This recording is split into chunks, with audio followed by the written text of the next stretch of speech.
65세 은퇴자인 김 선생님은 제게 이렇게 말했습니다. 만약 누군가 내 인생에서 가장 잘한 선택이 뭐냐고 묻는다면 망설이지 않고 대답할 거예요. 그냥 노는 거라고요. 억지로 일하지 않고, 억지로 의미를 만들려고 하지 않고, 그저 하루를 내 마음 가는 대로 흘려보낸 것. 그게 이렇게 좋은 줄은 살아보니 알겠더군요. 그 한마디는 단순했지만 오랜 직장 생활을 끝내고 인생의 후반부를 살아가는 많은 사람들의 마음을 대변하는 말이었습니다. 우리는 은퇴 후에도 무언가 해야 한다는 압박을 받습니다. 누군가는 이렇게 말하죠. 노후엔 취미를 가져야 합니다. 일을 조금이라도 해야 건강에 좋습니다. 투자나 창업을 해서 새로운 도전을 해보세요. 텔레비전에서도, 책에서도, 주변 사람들의 입에서도 비슷한 말이 흘러나옵니다. 하지만 정작 은퇴자들 중 많은 분들은 이렇게 고백합니다. 그냥 노는 게 제일 행복했습니다. 돈도, 명예도, 거창한 계획도 필요 없었어요. 하루하루를 여유롭게 보내는 것이야말로 진짜 인생의 호사였어요.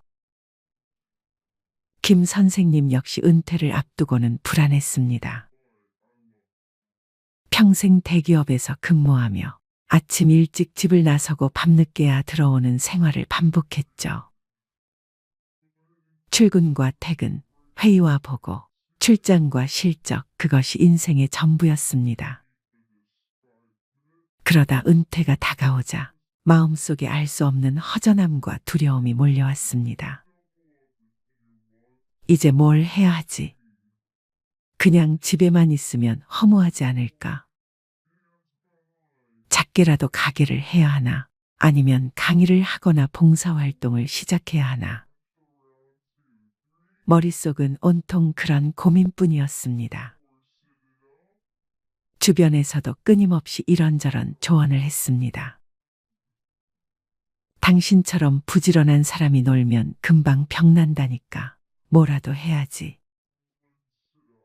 누군가는 지금이야말로 창업할 기회야라며 사업 이야기를 꺼냈습니다. 김 선생님도 한때는 카페 창업을 진지하게 고민했습니다. 하지만 점포 임대료, 인테리어 비용, 인건비까지 계산기를 두드리면 두드릴수록 머리가 무거워졌습니다. 은퇴 후의 여유를 위해 시작한 일이 오히려 더 큰 스트레스가 되어버린 겁니다. 밤에 잠까지 설치는 일이 잦아졌습니다. 그때 아내가 조용히 말했습니다. 여보, 평생 고생했는데 왜 또 일을 하려고 해요? 이번에는 그냥 쉬어봐요. 그 한마디가 결정적이었습니다. 김 선생님은 마음을 바꿨습니다. 그래, 일단 1년은 그냥 놀아보자. 처음엔 쉽지 않았습니다. 아침에 눈을 뜨면 오늘은 뭘 해야 하지 하는 허전함이 찾아왔습니다. 출근을 하지 않는다는 사실이 어색했고 세상에서 뒤처지는 건 아닐까 하는 불안이 고개를 들었습니다.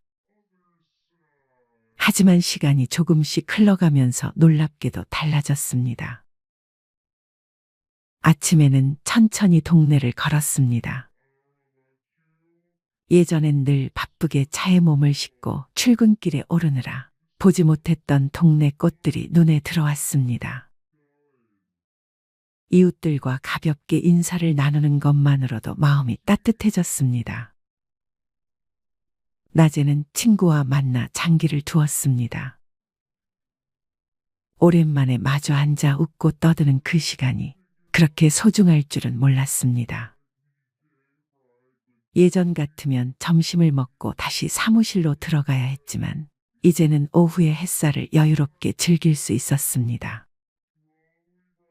저녁이 되면 손주와 함께 놀았습니다. 블록을 쌓고 그림을 그리고 동화를 읽어주다 보면 어느새 하루가 훌쩍 지나갔습니다. 피곤하기는커녕 오히려 몸과 마음이 가벼워졌습니다. 김 선생님은 말합니다. 예전엔 출근이 인생의 전부였는데 이제야 비로소 내 시간을 찾았어요. 내가 몰랐던 진짜 행복이 이런 거였구나. 은퇴 전에는 노는 게 불안합니다.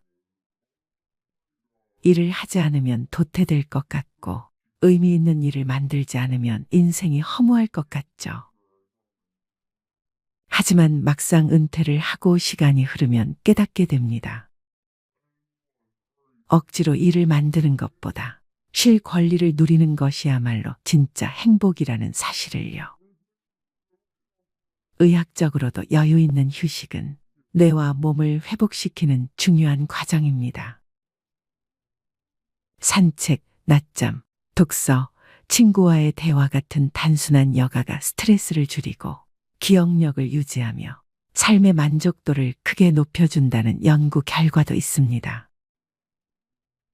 전문가들은 은퇴 후 삶의 만족도를 결정짓는 가장 큰 요인 중 하나가 시간을 자기 마음대로 쓸 수 있는 자유라고 말합니다. 이 자유를 만끽할 때 비로소 진짜 행복이 찾아오는 겁니다. 물론 아무 준비 없이 놀 수는 없습니다. 아무리 노는 게 행복하다 해도 돈이 바닥나면 마음이 불안해져 제대로 쉴 수가 없습니다. 전문가들은 보통 이렇게 말합니다. 은퇴 후 안정적으로 논다는 건 최소한 생활비 20년치를 계산해 두었을 때 가능하다고요. 예를 들어 63세에 은퇴했다고 가정해 봅시다. 평균 수명 85세를 고려하면 앞으로 최소 22년은 더 살아야 합니다. 부부 기준으로 월 250만 원을 기본 생활비로 잡으면 연간 3천만 원이 필요합니다. 22년이면 약 6억 6천만 원이죠. 여기에 의료비나 돌발 지출을 합치면 최소 8억 원은 있어야 불안 없이 노는 삶을 유지할 수 있습니다. 하지만 국민연금이나 퇴직연금 같은 정기적인 수입이 있다면 그만큼 준비금은 줄어듭니다. 예컨대 부부가 합쳐서 국민연금으로 월 180만 원을 받는다면 부족한 70만 원만 보완하면 됩니다. 이런 경우에는 약 2억 원 정도만 비상금으로 갖고 있어도 충분히 여유로운 노는 삶을 살 수 있습니다. 전문가들은 은퇴 후 자산의 60에서 70%는 안전자산, 나머지 30% 정도만 변동성이 있는 자산에 두라고 조언합니다. 이렇게 해야 불안한 마음 없이 편안하게 놀 수 있다고 말이죠. 또 두 번째는 놀고 싶어도 건강이 받쳐주지 않으면 소용이 없습니다. 은퇴자들 중에는 이제 몸 편히 놀아야지 했다가 건강 문제 때문에 계획을 접는 경우가 많습니다. 의학적으로 은퇴 이후 가장 중요한 건강 관리 지표는 3가지입니다. 혈압, 혈당, 근육량. 특히 근육은 60세 이후 매년 1%씩 줄어든다고 합니다. 이걸 막으려면 주 3회 이상 짧게라도 근력 운동을 해야 합니다. 헬스장이 부담스럽다면 집에서 스쿼트 20개, 푸시업 10개만 해도 큰 도움이 됩니다. 김 선생님도 처음엔 매일 등산만 했습니다. 겉보기엔 건강해 보였지만 무릎 통증이 찾아왔습니다. 병원에 가니 의사가 말했습니다. 근력 운동을 안 해서 생긴 문제입니다. 유산소만으로는 근골격을 지킬 수 없어요. 그때부터 김 선생님은 아령을 들고 가볍게라도 근력 운동을 시작했습니다. 처음엔 힘들었지만 꾸준히 하다 보니 체력이 달라지고 다시 손주와 마음껏 뛰어놀 수 있게 됐습니다. 마지막으로 그냥 논다는 것이 무기력하게 시간을 흘려보내는 것을 뜻하지는 않습니다. 오히려 생활의 리듬을 유지하는 게 중요합니다. 밤새 TV만 보고 낮에 늦게 일어나는 생활을 반복하다 보면 결국 무료함이 찾아오고 우울감이 쌓입니다. 그래서 은퇴 후에도 규칙적인 루틴이 필요합니다. 단 그 루틴은 즐거운 것으로 채워야 합니다. 아침 7시에 산책을 하고 아침 식사 후 책을 읽고 점심 뒤에는 낮잠을 자고 오후엔 친구를 만나 수다를 떨고 저녁엔 가족과 함께 드라마를 보는 것.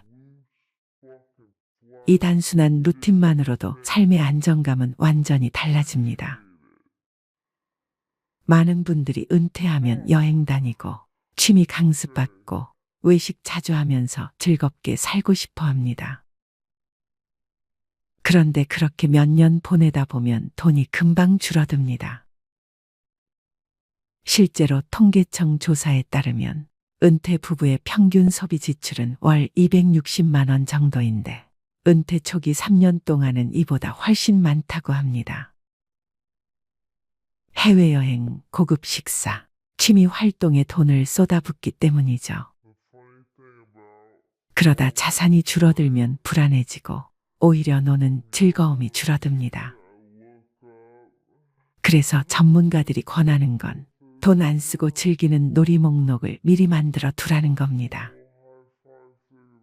예를 들어 아침마다 공원 산책, 동네 도서관에서 책 빌려보기, 무료 강연 참여, 주민센터의 저렴한 탁구장 이용 같은 것들이죠.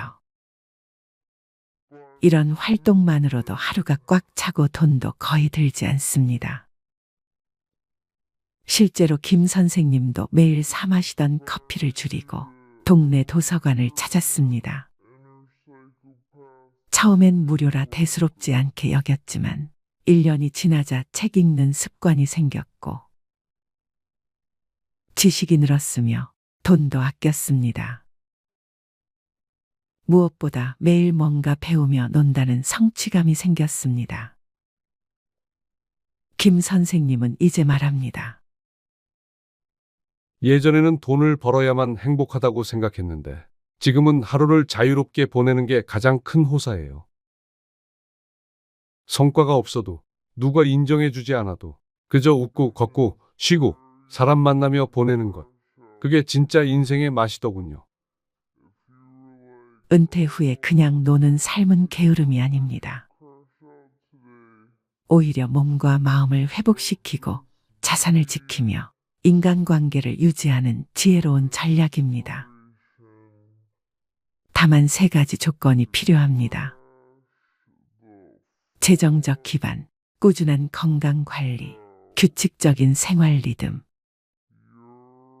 이 3가지만 지켜진다면 남은 20년은 그야말로 여유롭고 풍요로운 잘 논 인생이 될 수 있습니다.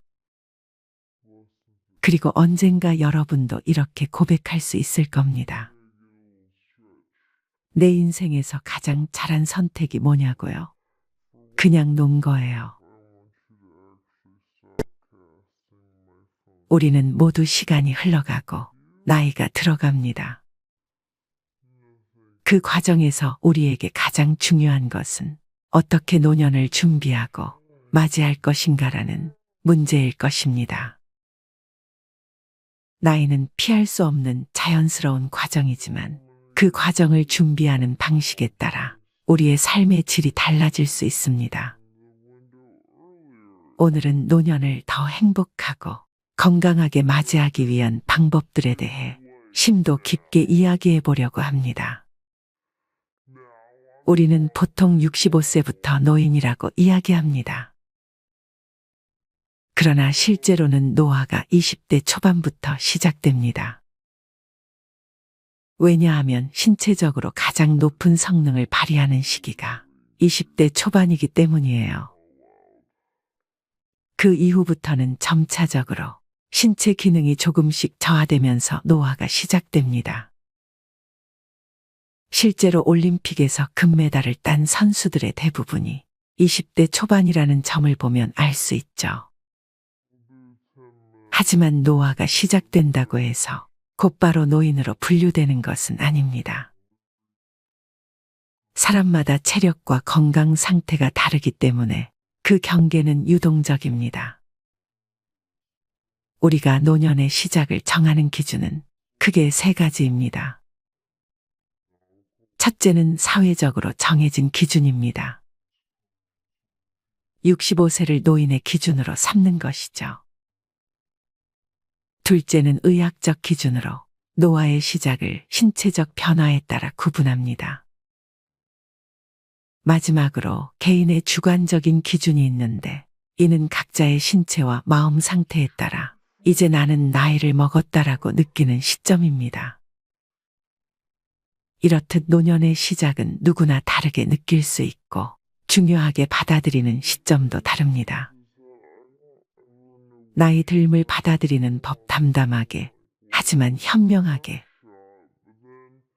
노화는 누구에게나 찾아오지만 그걸 어떻게 받아들이느냐가 중요합니다. 저 역시 노화를 실감했던 순간이 있었어요. 40대 초반 어느 날 갑자기 계단을 헛디뎌서 굴렀던 경험이 있습니다. 그전까지만 해도 매일 아침 6시 기상해서 바쁘게 일정을 소화하며 사는 것이 자연스러웠는데 그때 이후로 제 몸이 예전 같지 않다는 걸 깨닫고 이제 내가 나이를 먹고 있구나라는 생각이 들었죠. 노화를 받아들이는데 가장 중요한 것은 속도를 줄이는 것입니다. 젊었을 때처럼 빠르게 움직이고 모든 일을 해내려고 하면 신체적으로나 정신적으로 지칠 수밖에 없어요. 저는 그때부터 일정을 천천히 조절하기 시작했습니다.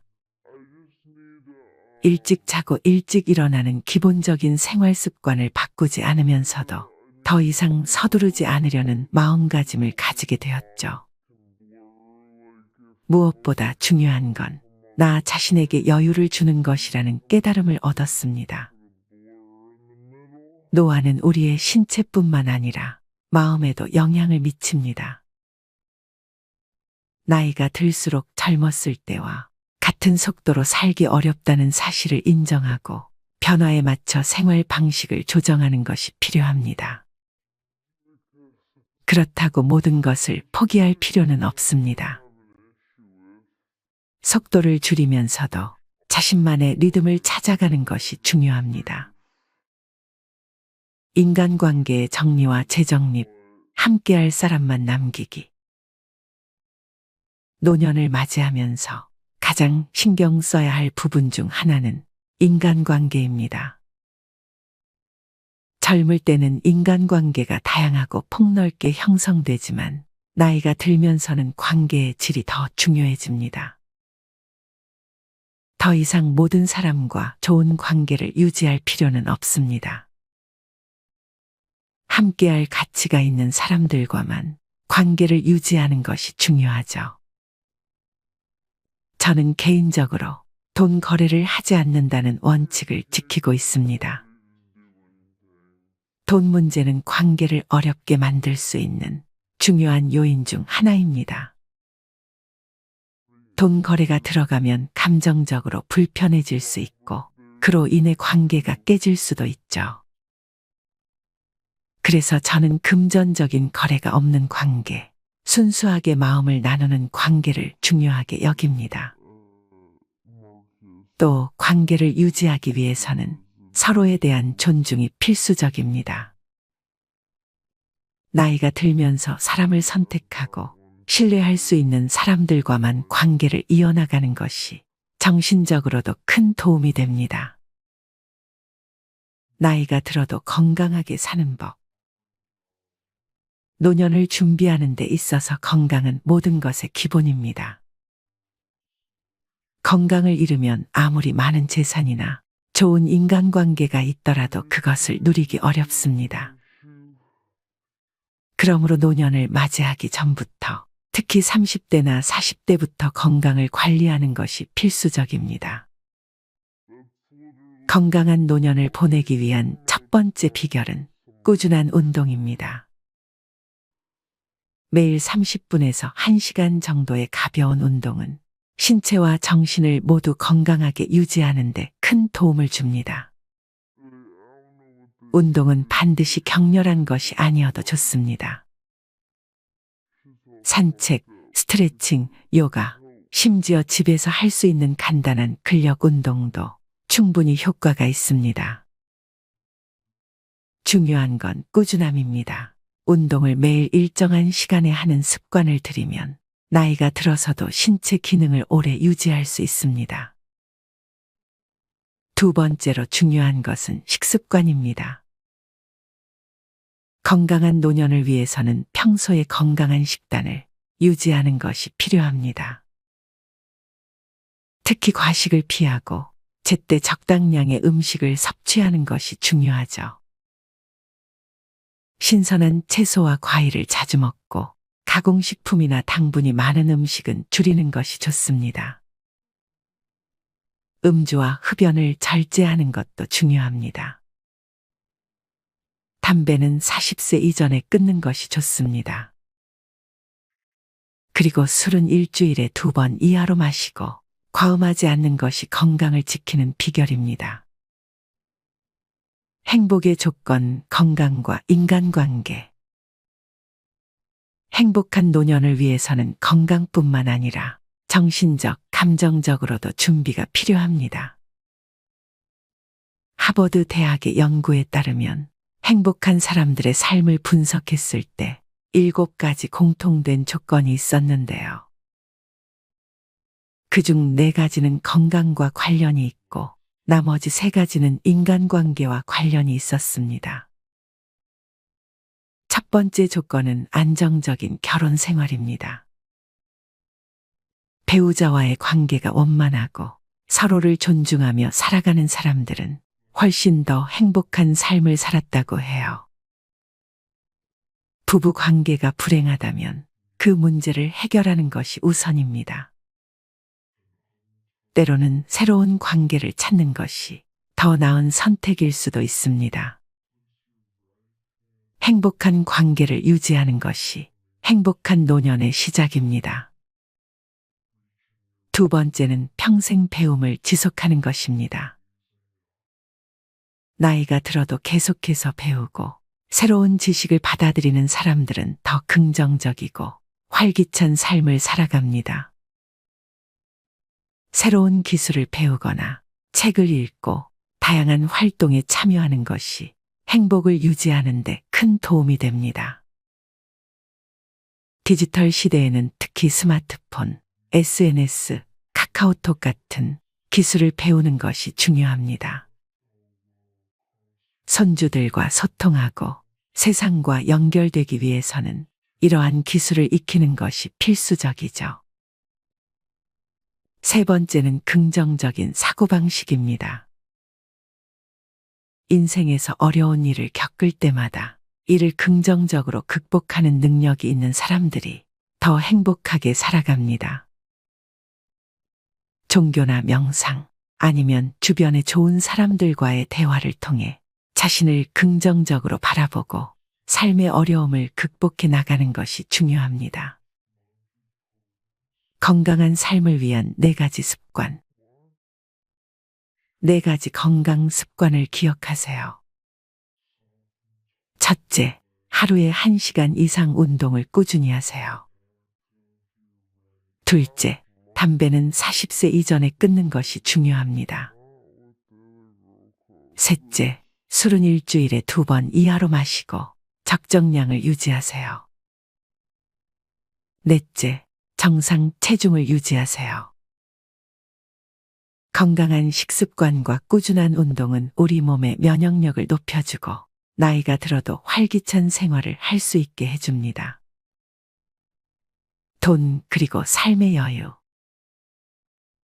노년을 맞이하면서 필요한 재정적 여유를 갖추는 것이 중요합니다. 그렇다고 해서 수십억 원의 재산을 모아야 한다는 의미는 아닙니다. 부자라는 개념은 단순히 돈의 액수로만 결정되지 않아요. 많은 사람들이 말하는 진정한 부자의 기준은 내가 원하는 것을 먹고 싶을 때 먹을 수 있고 하고 싶은 일을 할 수 있을 정도의 여유입니다. 이 정도의 경제적 자유를 누리기 위해서는 지나친 소비를 줄이고 자산을 관리하는 능력을 기르는 것이 중요하죠. 특히 노년에 접어들면 자식들에게 의지하지 않고도 스스로 경제적으로 자립할 수 있는 재정 상태를 유지하는 것이 중요합니다. 자식들이 부모를 부양할 수 없는 시대가 왔고 부모도 자식에게 경제적인 부담을 주기보다 서로 자립하며 건강한 관계를 유지하는 것이 좋습니다. 노후 준비를 위해 일정한 금액을 저축하거나 적절한 투자 계획을 세우는 것이 필요합니다. 하지만 돈이 우리의 행복을 모두 결정짓는 것은 아닙니다. 돈이 행복을 도와주는 중요한 요소이긴 하지만 돈만 있으면 행복할 거라는 기대는 버리는 것이 좋습니다. 중요한 것은 경제적 여유와 더불어 마음의 여유, 그리고 삶의 가치관을 제대로 설정하는 것이죠. 노년의 인간관계, 더 작고 깊게. 노년을 맞이하며 인간관계는 필연적으로 변하게 됩니다. 젊을 때는 직장, 사회, 여러 가지 활동을 통해 사람들과 많은 관계를 맺게 되지만 나이가 들면서는 자연스럽게 그 범위가 좁아지죠. 중요한 것은 나이 들수록 인간관계를 더 작고 깊게 만드는 것입니다. 더 이상 모든 사람과 좋은 관계를 유지하려는 부담을 가질 필요가 없습니다. 노년에는 함께 할 몇 명의 진정한 친구, 믿을 수 있는 가족과의 관계가 더 중요합니다. 그 관계에서 서로가 기대는 관계가 아니라 존중하고 이해하는 관계를 형성하는 것이 필요합니다. 예를 들어, 우리는 종종 친구나 가족에게 너무 많은 기대를 걸어 실망하게 되는 경우가 많습니다. 하지만 기대치를 낮추고 그 사람 자체를 있는 그대로 받아들이면 관계는 훨씬 더 편안해집니다. 또한 노년에는 친구와의 관계뿐만 아니라 가족과의 관계도 재정립해야 합니다. 특히 자녀와의 관계에서는 부모와 자식 간의 역할 변화가 필요합니다. 자식들이 독립하면서 부모 역시 자식에게서 독립할 필요가 있습니다. 이때 가장 중요한 것은 자식에게 의존하지 않으면서도 서로를 존중하는 관계를 유지하는 것이죠. 새로운 취미와 자아 발견. 노년을 맞이하면서 우리는 새로운 취미를 발견하고 자기 자신을 새롭게 탐색할 수 있는 기회를 얻게 됩니다.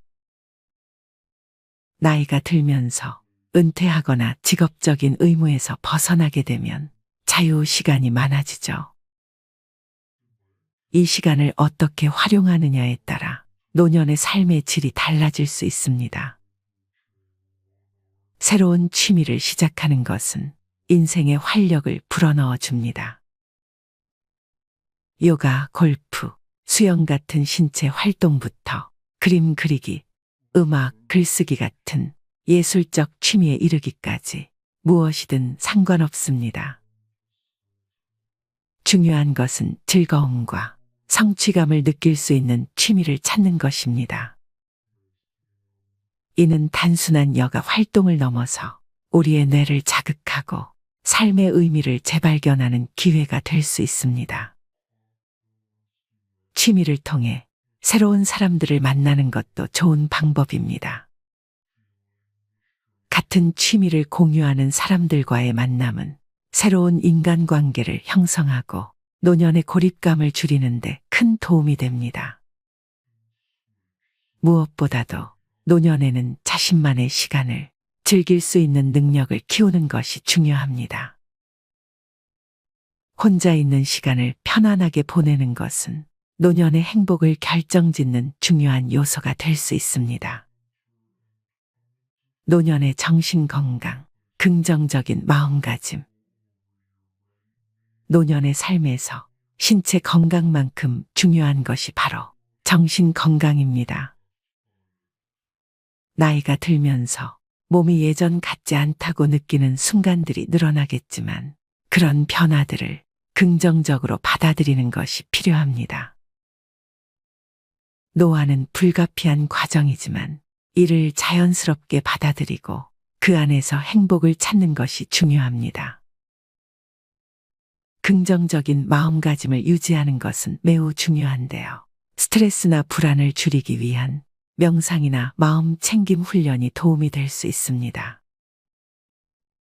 또한 자신에게 맞는 삶의 속도와 리듬을 찾는 것이 중요합니다. 너무 무리하지 않고 삶의 흐름에 맞춰 살아가면서도 여전히 자신의 가치를 실현할 수 있는 삶을 살아가는 것이죠. 우리는 종종 나이가 들면서 성취감이나 자존감이 줄어든다고 느낄 수 있습니다. 이는 더 이상 젊었을 때처럼 큰 일을 해내지 못한다는 생각 때문이죠. 하지만 노년의 성취감은 작은 일상에서 찾아야 합니다. 가족과의 따뜻한 시간, 친구와의 한 잔의 차, 취미 활동에서 얻는 소소한 성취 등 일상 속에서 의미를 찾고 그 안에서 만족감을 느끼는 것이 중요합니다. 마지막으로 노년을 준비하며 가장 중요한 것은 미래를 바라보는 긍정적인 시선입니다. 나이가 들면 미래가 불확실해지거나 죽음에 대한 두려움을 느낄 수 있습니다.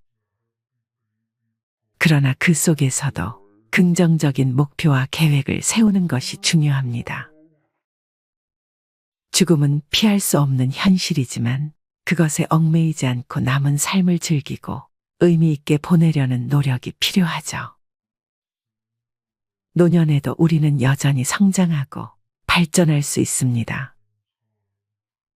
인생의 마지막 챕터를 아름답게 마무리할 수 있도록 스스로에게 목표를 부여하고 그것을 이루기 위한 계획을 세우는 것이 필요합니다. 작은 목표라도 상관없습니다. 매일 아침 일찍 일어나 산책을 한다든지, 새로운 책을 한 권 읽는다든지, 혹은 여행 계획을 세우는 등 자신만의 방식으로 삶을 풍부하게 만드는 목표를 가져보세요.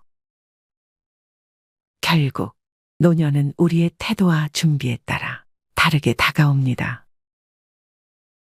건강을 관리하고 소중한 인간관계를 유지하며 경제적인 여유를 가지고 그리고 무엇보다 긍정적인 마음가짐으로 삶을 대한다면 노년은 더 이상 두려운 시간이 아니라 풍요로운 삶의 한 부분이 될 것입니다. 오늘 영상이 여러분의 노년 준비에 작은 도움이 되었길 바라며 모두 건강하고 행복한 하루 보내시길 바랍니다.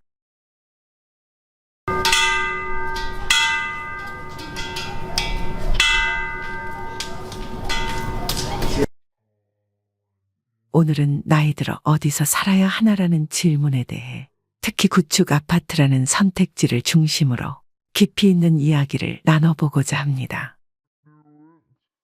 요즘 유튜브 댓글이나 상담 메일을 보다 보면 50대 중후반, 60대 분들께서 이런 고민을 자주 털어놓으십니다.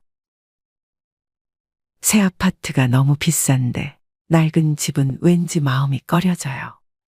재건축 기다리면서 살아야 하는 게 불안합니다. 주차나 난방은 괜찮을까요? 이런 이야기들을 들을 때마다 저는 늘 한 가지 말씀을 드립니다. 겉모습에 속지 마세요.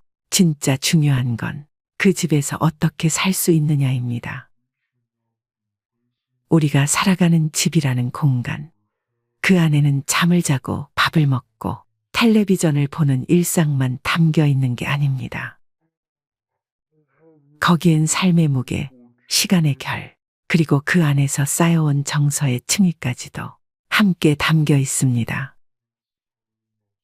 그래서 저는 집이라는 게 단순히 주거 공간이라는 말로 다 표현될 수 없다고 생각합니다.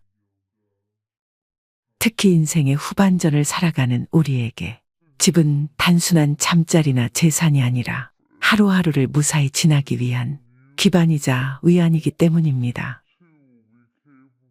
최근에 한 지인과 이런 이야기를 나눈 적이 있습니다.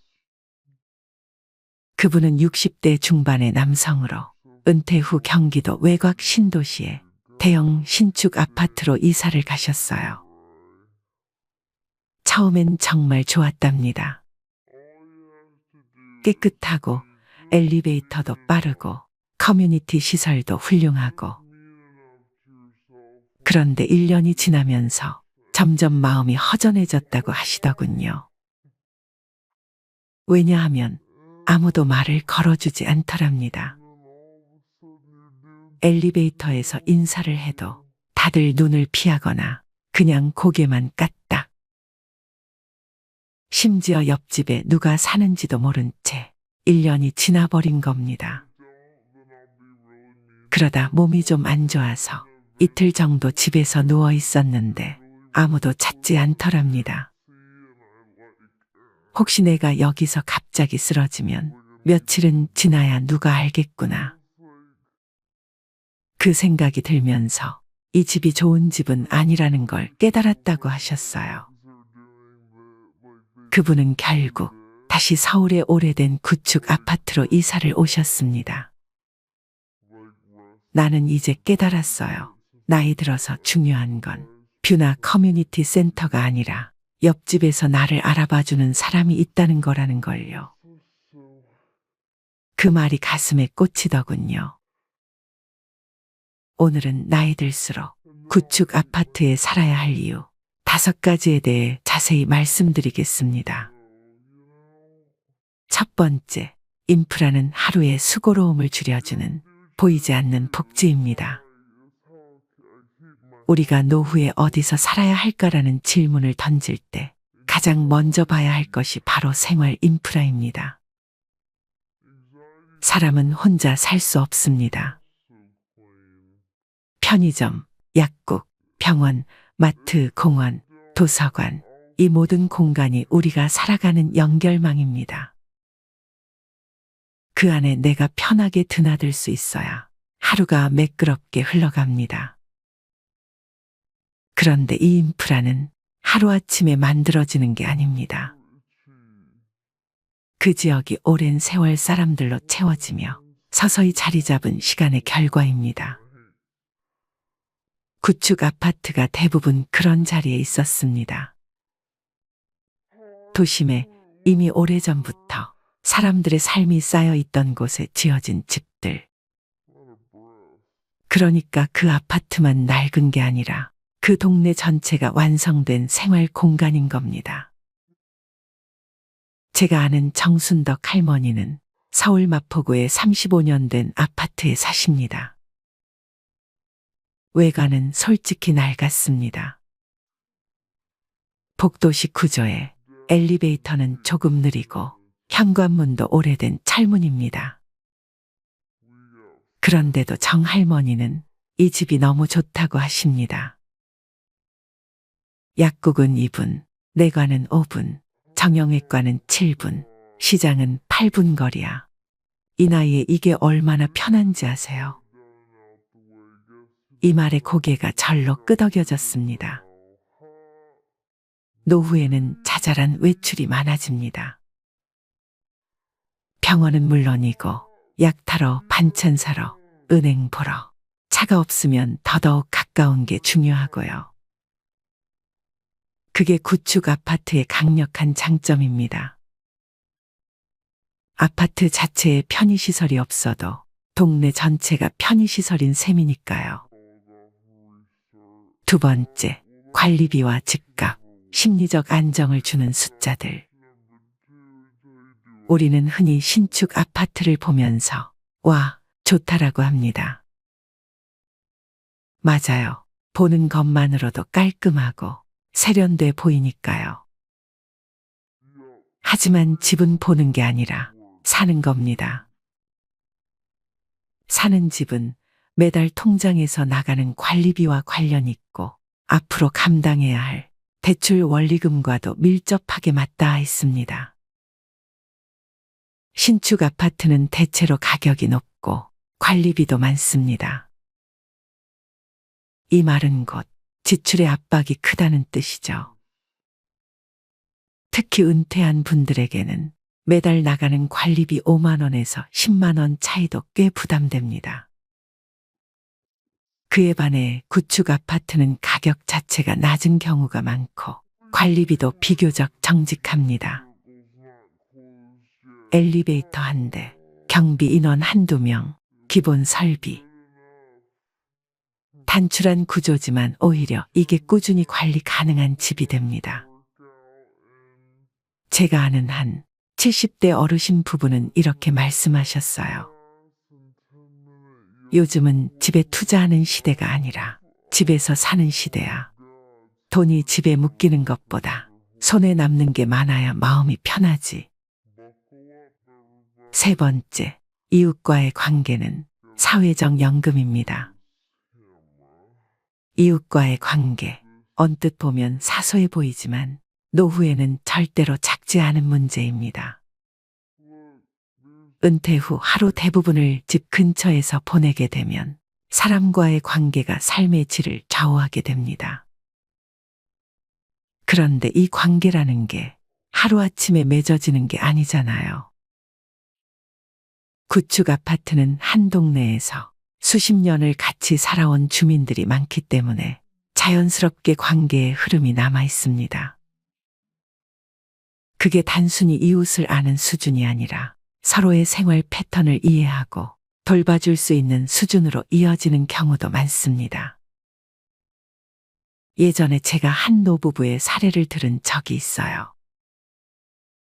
남편분이 지병으로 갑자기 쓰러졌는데 평소 인사를 자주 하던 이웃이 아침에 이상하다고 느끼고 문을 두드린 겁니다. 응답이 없자 바로 경비실에 알렸고 결국 구조가 빨라져 병원에 무사히 도착할 수 있었죠. 그때 옆집 아주머니가 없었으면 큰일 날 뻔했어요. 말 한두 마디라도 나누는 게 결국 생명을 구하는 일이 될 수도 있다는 걸 그날 알았죠. 이 말씀을 듣고 저는 이웃은 보험보다 빠르고 연금보다 따뜻하다는 생각이 들었습니다. 신축 아파트는 대개 대규모 단지이고 입주 시기도 비슷하다 보니 대부분이 젊은 세대 중심입니다. 아이 키우는 부부, 맞벌이 가정 중심이라 중장년층이나 어르신은 소외감을 느끼기 쉽죠. 또 프라이버시 보호라는 이유로 이웃 간의 관계를 최소화하려는 분위기라 오히려 혼자 있는 느낌이 더 크게 다가올 수 있습니다. 하지만 구축 단지는 오랜 시간을 공유해온 정서적 지층이 남아있는 곳입니다. 관리실 아저씨가 누가 어느 층에 사는지 외우고 있고 경비 아저씨가 언제 약 타러 가시는지 기억하고 있고 이웃 아주머니가 김장 좀 했어요 하고 반찬 나눠주는 일도 아직 남아있는 공간입니다. 물론 폐쇄적이거나 지나치게 간섭적인 단지도 있을 수 있습니다. 그러나 대부분은 그보다는 조용한 연대감이 있는 곳이 많습니다. 딱히 친하지 않아도 서로의 삶을 알고 있고 필요할 땐 손 내밀 수 있는 거리. 이게 바로 구축 아파트가 주는 사회적 연금입니다. 네 번째, 집의 구조는 삶의 자유도를 결정합니다. 많은 분들이 신축 아파트를 생각할 때 구조의 효율성을 떠올립니다. 방이 몇 개 있고 화장실은 어디에 있고 거실은 몇 평 정도인가. 그런데 가만히 들여다보면 이 효율성이 오히려 삶의 자유를 제한하는 경우도 있습니다.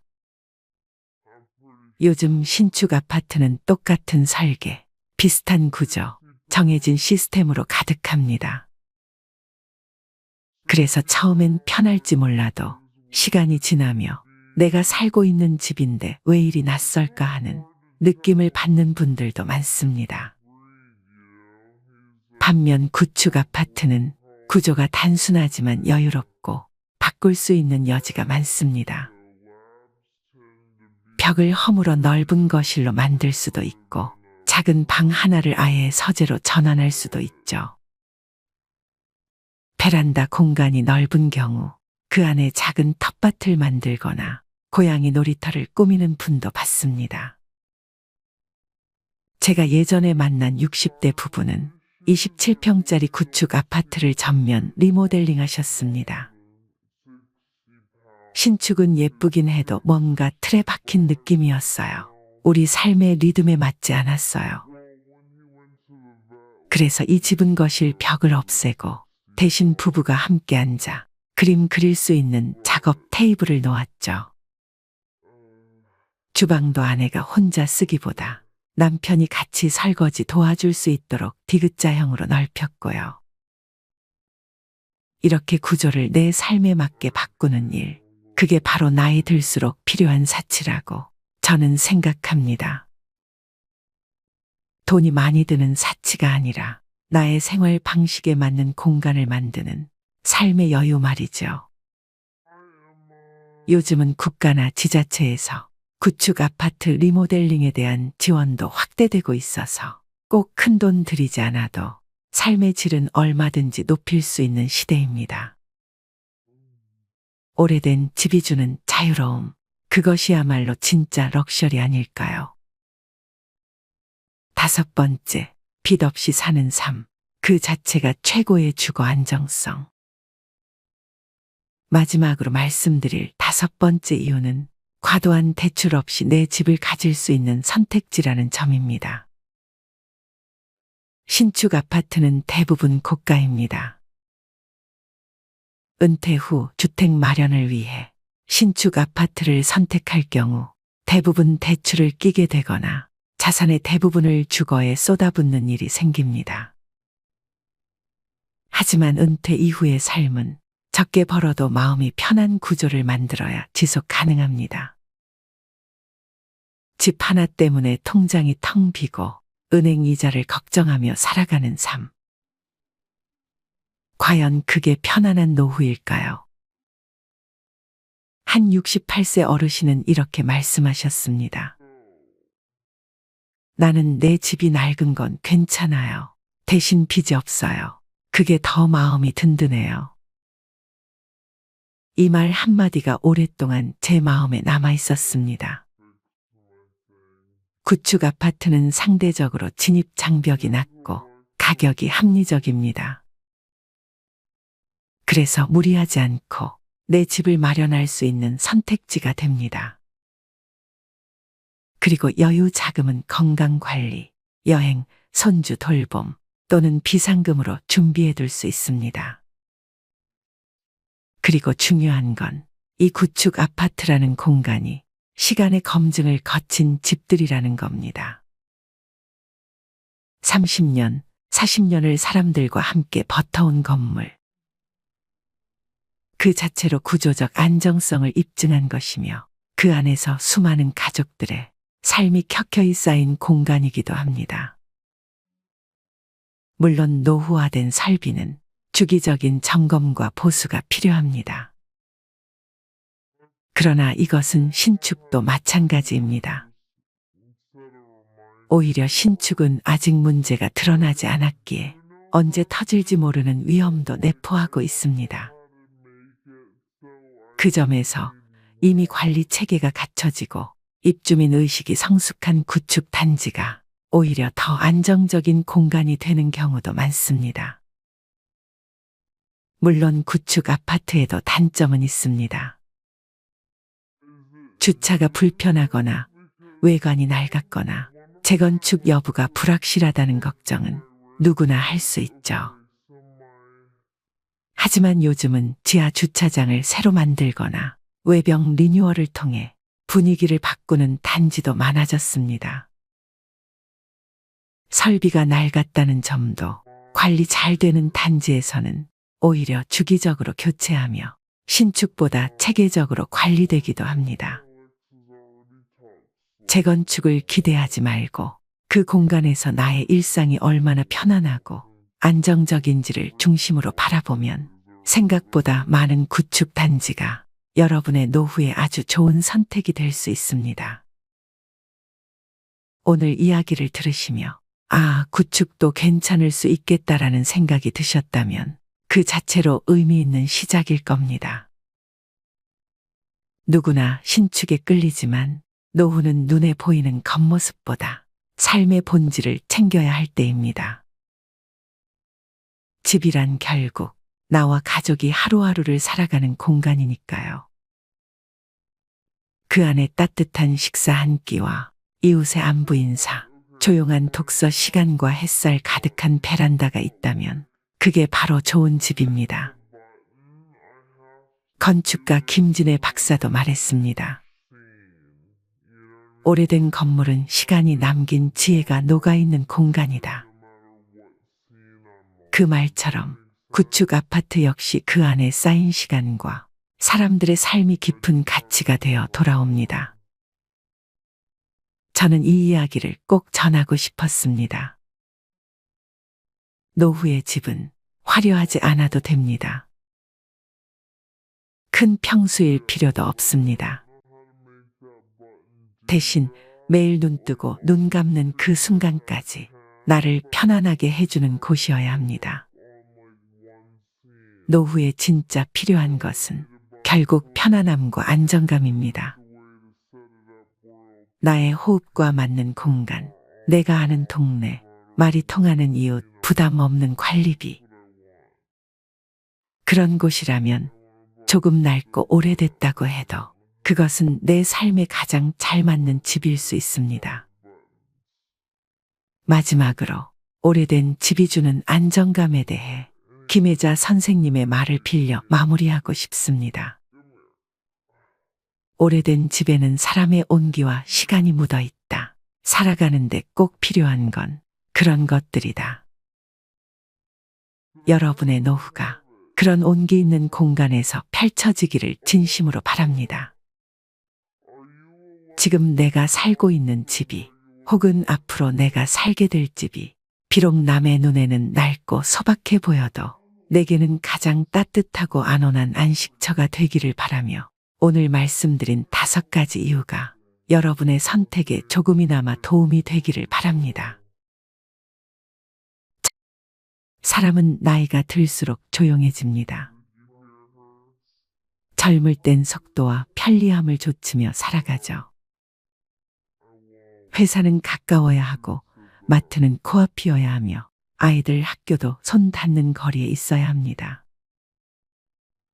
그래서 대부분의 사람들은 아파트를 선택합니다. 반듯한 외관, 관리가 잘 된 엘리베이터, 지하주차장, 헬스장과 커뮤니티. 젊을 때는 이런 것들이 삶의 품격을 높여주는 조건이었습니다. 하지만 어느 순간부터 그 품격이 피로로 변합니다. 엘리베이터에서 매번 마주치는 낯선 이웃에게 인사를 건네는 것도 귀찮고 층간소음에 시달리다 보면 내 집인데도 내 집이 아닌 기분이 듭니다. 그리고 어느 날 문득 이렇게 생각하게 되죠. 이제 조용히 나만의 공간에서 살고 싶다. 65세 정경자 씨 부부는 30년 동안 살던 신도시 아파트를 떠나 서울 외곽의 작은 빌라로 이사했습니다. 아파트 살 때는 이웃 간 단톡방이 제일 스트레스였어요. 누가 밤에 소리 낸다고, 누가 주차 삐뚤게 했다고. 그거 한번 터지면 며칠씩 시끄러워요. 나이 들면 그런 게 참 피곤하더라고요. 빌라로 이사 온 지 6개월이 지난 지금 경자 씨는 말합니다. 이제는 조용히 커피를 내려 마실 수 있어요. 문 밖에서 들리는 건 새소리뿐이에요. 사람의 마음은 나이 들수록 관계의 복잡함보다 고요한 독립을 원합니다. 젊을 때는 누가 옆에 있는 게 든든하지만 나이 들면 누가 옆에 있는 게 오히려 불편해집니다. 그 조용함을 가장 잘 보장해주는 곳이 바로 소형 빌라입니다. 아파트는 수백 세대가 모여 사는 하나의 작은 사회입니다. 규칙이 많고 누가 청소를 안 하면 불만이 터지고 엘리베이터 안에서 CCTV가 돌아갑니다. 편리하지만 감시받는 삶이기도 합니다. 반면 빌라는 세대수가 적고 누가 사는지도 모르는 경우가 많죠. 좋게 말하면 자유롭고 현실적으로는 간섭이 적습니다. 이건 단순한 이웃관계의 거리 문제가 아니라 존중의 거리입니다. 누가 나를 신경 쓰지 않고 나도 누굴 신경 쓰지 않아도 되는 삶. 그게 바로 은퇴 이후 가장 필요한 여유입니다. 나이 들수록 공간의 온도가 정서에 미치는 영향은 커집니다. 아파트는 구조적으로 한쪽 면만 햇빛이 들어오기도 하고 고층일수록 바람이 세고 건조합니다. 그런데 빌라는 양창 구조가 많고 2에서 3층 높이라 햇살이 부드럽게 들어옵니다. 햇살이 잘 드는 집은 그 자체로 사람이 따뜻해집니다. 실제로 노년 우울증을 겪던 70대 박모 씨는 빌라로 이사한 뒤 약을 줄였다고 합니다. 아침에 커튼을 열면 햇살이 얼굴에 닿아요. 그때부터 기분이 달라집니다. 전에는 베란다 문을 열면 다른 아파트 벽밖에 안 보였는데 지금은 나무가 보여요. 공간이 마음을 바꿉니다. 빌라의 개방감과 자연 채광은 단순한 구조의 차이를 넘어 정서적 치유로 이어집니다. 이젠 걷는 게 운동이죠. 아파트에 살면 매일 엘리베이터를 기다립니다. 하지만 빌라에선 문만 나서면 바로 계단입니다. 나이 들어서 계단이 불편할 거라 생각하지만 오히려 그 적당한 불편이 건강을 지켜줍니다. 3층에 사는 김정호 씨는 매일 2~3번씩 오르내리며 자연스럽게 운동을 합니다. 운동하러 나가야지 하면 안 나가는데 집에 계단이 있으니까 매일 하게 돼요. 실제로 적당한 계단 오르내리기는 관절과 근육 유지에 좋습니다. 조금 불편하지만 내 몸을 움직이게 하는 집이야말로 나이 든 사람에게는 최고의 헬스장입니다. 은퇴 후엔 고정비가 부담입니다. 아파트는 편리하지만 관리비가 만만치 않습니다. 경비, 청소, 엘리베이터, 커뮤니티 운영비까지. 하지만 빌라는 내가 쓴 만큼만 내면 됩니다. 아파트에서 40만 원 내던 관리비가 빌라에선 10만 원으로 줄었다는 사례도 흔합니다. 정년퇴직 후 연금으로 생활하는 부부에게는 이런 고정비 절감이 큰 차이를 만듭니다. 이젠 매달 나가는 돈이 적으니까 마음이 편해요. 불필요한 시설이 없는 게 오히려 좋습니다. 나이 들어서는 편리함보다 단순함이 행복을 만듭니다. 아파트에 살면 자연스럽게 비교가 생깁니다. 옆집 차, 윗집 인테리어, 아랫집 손주. 하지만 빌라에선 그런 비교가 사라집니다. 누가 어떤 차를 타든 어떤 옷을 입든 신경 쓸 필요가 없죠. 비교는 자존감을 갉아먹습니다. 나이 들어선 경쟁이 아니라 평온이 필요합니다. 이젠 그냥 내 하루가 조용하면 돼요. 그 말은 단순하지만 진심으로 평화로운 사람만이 할 수 있는 말입니다. 층간소음은 단순히 귀의 문제가 아니라 마음의 문제입니다. 아파트는 위아래, 양옆으로 세대가 붙어 있어 언제든 소음이 들립니다. 하지만 빌라는 구조상 벽이 두껍고 세대가 적어 조용합니다. 은퇴 후 대부분의 시간을 집에서 보내는 사람들에게 이건 매우 중요합니다. 소리 하나 없이 조용하니까 잠도 깊이 자요. 조용한 집은 곧 마음의 쉼터입니다. 아파트는 관리가 철저하지만 대신 내가 손 뗄 수 있는 여지가 적습니다. 하지만 빌라에선 작은 마당이나 테라스, 창가에 화분 하나라도 마음대로 둘 수 있습니다. 그 자유가 삶의 의욕을 줍니다. 70세 장모 씨는 이렇게 말했습니다. 아침마다 창문 옆 화분에 물을 주는 게 제 일상이에요. 예전엔 그냥 하루하루 버티는 기분이었는데 이제는 뭔가를 돌보는 재미가 생겼어요. 나이 든다는 건 큰 것을 가지는 게 아니라 작은 것에 정을 붙이는 과정입니다. 빌라는 그 작은 정을 키워갈 수 있는 공간입니다. 예전에는 집값이 오를 곳을 찾았습니다. 하지만 지금은 편히 살 집을 찾습니다. 노년층은 더 이상 집을 자산으로 보지 않습니다. 이 집은 나의 마지막 집이 될지도 모른다. 그렇게 생각하면 오르는 집보다 맞는 집이 더 중요합니다. 빌라의 장점은 화려하지 않습니다. 대단한 브랜드도 없고 편의시설도 많지 않죠.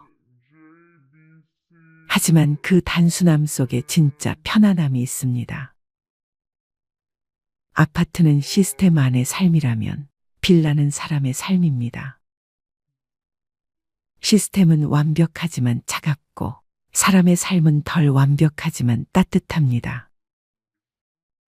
나이 들면 남의 눈보다 내 마음이 중요해집니다. 이제는 나한테 맞는 삶을 살고 싶다. 이 말은 단순한 고백 같지만 사실 굉장히 깊은 인생의 결론입니다. 아파트는 사회가 만든 기준 속의 집이라면 빌라는 내가 고른 인생의 공간입니다. 빌라로 이사한 이들의 말을 들어보면 놀라울 정도로 비슷합니다. 조용해서 좋다. 햇살이 좋아서 기분이 달라졌다. 관리비가 줄어서 숨통이 트였다. 이웃과 불필요하게 엮이지 않아 마음이 편하다. 이건 단순히 주거 형태의 문제가 아니라 삶의 방식이 달라진 결과입니다. 아파트는 인생의 속도를 상징합니다. 그 속도에 맞춰 일하고 벌고 경쟁합니다. 하지만 인생의 속도가 느려질수록 아파트는 너무 빠릅니다. 엘리베이터, 차량, 단톡방, 관리비, 모든 게 효율적이지만 그만큼 차갑습니다. 반면 빌라는 느립니다. 느린 건 불편함이 아니라 여유입니다. 그 여유가 바로 노년의 행복입니다. 나이 들면 집의 기준이 달라집니다. 젊을 때는 누가 봐도 좋은 집이었지만 이제는 내가 봐도 편한 집이 됩니다. 아파트가 체면이라면 빌라는 진심입니다. 그 진심은 외형이 아니라 마음의 안정에서 나옵니다. 삶의 속도가 천천히 흐를수록 집도 마음도 주변도 단순해져야 합니다. 그래야 그 안에서 진짜 여유를 찾을 수 있습니다. 그래서 요즘 아파트 대신 빌라를 선택하는 사람들이 늘어나는 이유. 그건 단순히 돈의 문제가 아니라 인생의 철학이 변했기 때문입니다. 이젠 누가 뭐라 해도 조용히 나답게 살고 싶어요. 그 한마디가 바로 나이 들수록 빌라를 선호하는 진짜 이유입니다. 천상병 시인은 이 세상을 사는 것은 잠시 왔다 가는 소풍이라고 했습니다. 벤 한 대로 유랑하면서 자신만의 공간 두 평으로도 자유로운 삶을 꿈꿀 수 있는 것이 사람입니다. 어느 지역 어떤 집이냐가 중요한 것이 아니라 얼마나 행복한 시간으로 그 공간을 채워가느냐가 중요합니다. 어차피 버리고 갈 집이니까요. 이렇게 노후에 살기 좋은 주거지 환경을 고르는 방법을 알아보았습니다. 의료시설 및 편의시설, 교통 경제적 상황 등을 고려하지 않고 주거지를 고르신다면 노후에 정말 여러모로 피곤해질 수 있습니다. 그렇다면 우리나라 중년분들은 은퇴 이후에 어디에서 사는 것을 제일 희망할까요? 베이비붐 세대를 대상으로 노후에 희망하는 주거 형태를 조사한 적이 있습니다. 설문에 참여한 분들은 누구랄 것도 없이 주거지 주변 환경 중 병원의 유무를 첫손으로 꼽았습니다. 은퇴 후 주거지를 고를 땐 병원 이용과 쇼핑이 편리해야 하고 노인형 여가 생활이 쉽고 자녀들이 찾아오기도 쉬워야 합니다. 여기에 작은 소일거리를 할 수 있다면 더없이 좋겠죠. 더불어 대형마트와 운동시설 등 인프라가 갖춰져야 한다고 입을 모았습니다.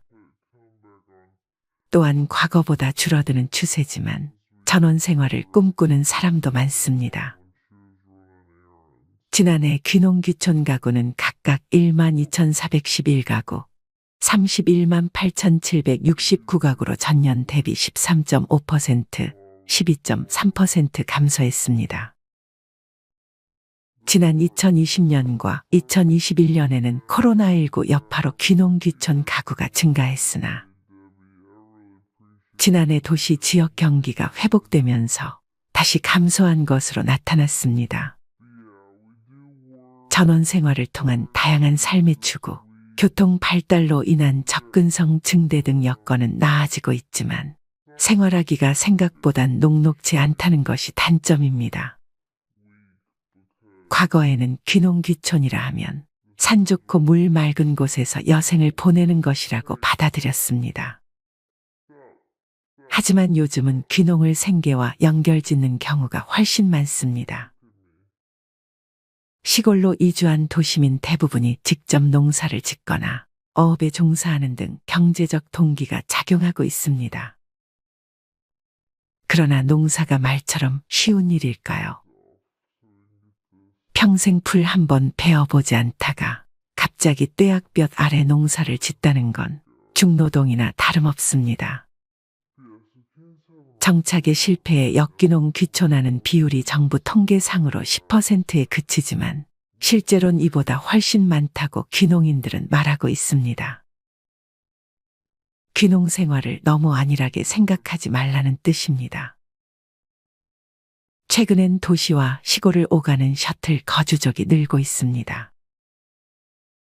일주일 중 전반부는 도시에서 살고 후반부는 시골에서 귀농 생활을 하는 시기입니다. 도시에 자기 집을 두고 지방에 1년짜리 전세를 구해 살다가 전세 기간이 끝나면 다른 지역으로 옮겨가며 전국을 돌아다니겠다는 사람도 있습니다. 어떤 방식이든 귀농의 위험관리 차원으로 보여집니다. 몇 년 전부터 코로나 확산으로 시중에 돈이 많이 풀리다 보니 부동산 가격이라든지 물가가 너무 많이 올랐습니다. 우리가 노후에 살고 싶은 곳을 선택하기 전에 먼저 경제적 여건과 건강, 사고방식에 따라 선택은 달라집니다. 누군가의 돌봄이나 간병을 필요로 하는 상황까지 검토할 필요도 있습니다. 정신과 육체가 쉴 수 있는 삶의 터전입니다. 은퇴를 하고 노년이 될수록 집에 머무르는 시간이 길어지므로 안정된 주거 환경이 더욱 중요해집니다. 젊은 시절의 거주지는 직장과 아이들 학교로 가는 교통이 편리한지, 쇼핑센터나 편의시설이 가까이 있는지가 주요 선택 조건이었고, 아울러 재산으로서 투자 가치를 갖추고 있는지도 따져봐야 했습니다. 최상의 주거 환경에서 살기보다 불편도 감수하고 은행 빚을 갚으며 사는 사람이 많습니다. 그런 측면에서 보면 노년에 이르러 주택담보대출의 제약에서 벗어나 어디든 갈 수 있는 자유를 누릴 수만 있어도 다행이라는 생각이 듭니다. 그런데 지금까지 살던 관행 때문에 그 자유를 누리지 못한다면 이보다 불행한 일은 없을 것입니다. 남들의 시선, 재산에 대한 욕심을 내려놓고 나에게 가장 평온한 주거 환경을 찾아서 노후 생활을 하는 것이 중요합니다. 뇌 과학자 정재승은 나는 어떤 공간에서 행복하고 창의적이 되며 위안을 받는지 생각해보라. 역세권이나 학군, 투자 가치만으로 집과 건물을 바라보지 말고 공간 속에 놓인 나 자신의 내면을 들여다보라라며 신경 건축학적으로 집이라는 공간의 중요성을 강조했습니다. 집값이 천정을 모르고 상승할 때 도심지에 보유한 아파트를 팔기는 쉽지 않습니다. 그러나 집은 나이에 맞게 관리하기 딱 좋은 곳으로 바꿀 필요가 있습니다. 아이들을 키우고 자산으로 관리해왔던 집을 정리하여 노년의 신체와 활동 반경에 맞는 작은 집을 마련하는 것도 좋은 선택입니다. 심플한 삶의 열풍을 일으킨 프랑스 작가 도미니크 로로는 행복은 살고 있는 공간의 넓이에 달려있지 않으며 집은 작을수록 노인에게 더 적합하다라고 작은 집을 예찬했습니다. 이상으로 노후의 주거지를 선택 시 고려해야 할 사항들에 대해 알아보았습니다. 노후의 삶은 주위에 어떤 환경이 갖춰져 있는지에 따라 달라질 수 있으므로 자신의 생활 라이프에 맞춰 우선순위를 정해 주거지를 고르는 것이 중요합니다. 여러분들은 노후에 어떤 집에서 살아가고 싶으신가요? 주택의 유형만이 아니라 애초부터 어디서 살 것인가, 누구와 함께 살 것인가 하는 관점도 노후 생활을 충실히 보내기 위해서 간과해서는 안 될 중요한 요소입니다. 어디에 살 것인가, 누구와 살 것인가, 그리고 어떤 집에서 살 것인가라는 세 가지 관점에서 과연 나의 노후 생활을 풍요롭게 하는 생의 마지막 집으로 무엇이 좋을지 잘 생각해 보길 바랍니다.